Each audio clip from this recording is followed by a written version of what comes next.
Hello बच्चों, let's see this question.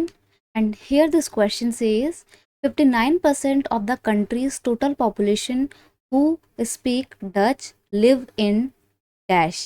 Question आपसे बोल रहा है कि कंट्री की टोटल पॉपुलेशन का 59% जो कि डच भाषा बोला करता था वो कौन से रीजन में रहता था। ऑप्शन है Wallonia region, Brussels, Flemish region या नन ऑफ दीज। तो यहाँ पर हम बात कर रहे हैं बेल्जियम कंट्री की, और बेल्जियम कंट्री में किस तरीके से अलग अलग पॉपुलेशन के लोग रहा करते थे, वहाँ पे किस तरीके से सोसाइटी का स्ट्रक्चर था, समाज की बनावट थी। तो हम बात करेंगे बेल्जियम के एथनिक कॉम्पोजिशन की, एंड क्वेश्चन का की कंसेप्ट है एथनिक कॉम्पोजिशन ऑफ बेल्जियम। देखिए बेल्जियम जो है वो एक यूरोप का छोटा सा कंट्री जिसकी टोटल पॉपुलेशन 1 करोड़ के आसपास है, राइट। इतनी तो हमारी दिल्ली की पॉपुलेशन हो जाती है और हरियाणा की पॉपुलेशन हो जाती है। बेल्जियम एक बहुत छोटा कंट्री, जितना बड़ा हरियाणा है उतना बड़ा बेल्जियम है। उस छोटे से देश में इतनी ज़्यादा कल्चरल डाइवर्सिटी पाई जाती है, इतनी ज़्यादा लिंग्विस्टिक डाइवर्सिटी पाई जाती है, जिस वजह से वहाँ की सोसाइटी का एथनिक कॉम्पोजिशन बहुत कॉम्प्लेक्स है।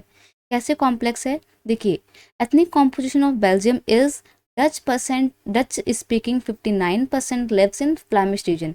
ये जो डच भाषा बोलने वाले 59% लोग हैं वो फ्लैमिश रीजन में रहते हैं, और 40% French speaking people lives in Wallonia region. 40% French language बोलने वाले लोग वेलोनिया रीजन में रहते हैं, और बाकी के rest 1% are German speaking people.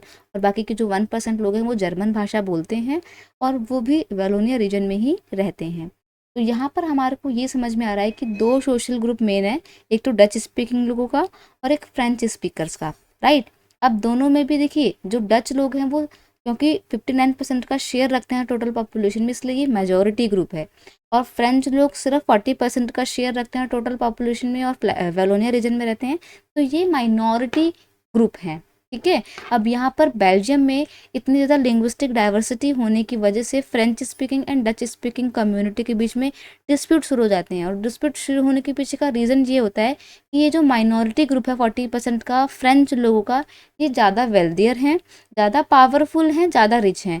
और ये बात मेजॉरिटी कम्युनिटी डच लोगों को बिल्कुल भी पसंद में नहीं आती थी कि हमसे माइनॉरिटी होने के बावजूद ये हमसे ज़्यादा पावरफुल हैं।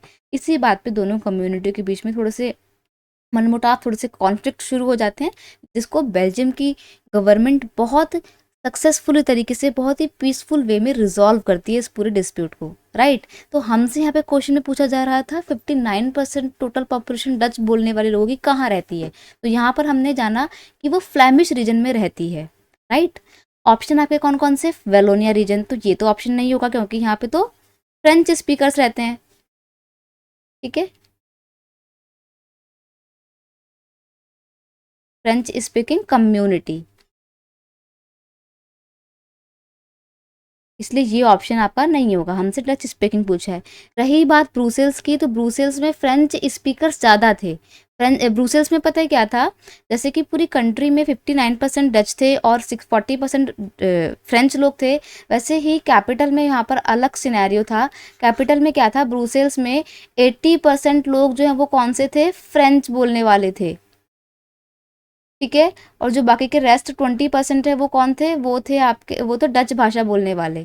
तो जो मेजोरिटी कम्युनिटी कंट्री में थी वही मेजोरिटी कम्युनिटी कैपिटल लेवल पे माइनॉरिटी में थी, ठीक है। तो ब्रुसेल्स जो कि बेल्जियम की कैपिटल है, यहीं पर यूरोपियन यूनियन का हेडक्वार्टर भी है, तो इसमें बिल्कुल अलग ही सिनेरियो चल रहा था। फ्लेमिश रीजन की बात करें तो डच स्पीकिंग लोग यहाँ पर ही रहा करते थे। That is why option C is your correct answer. I hope you understood it well. Best of luck.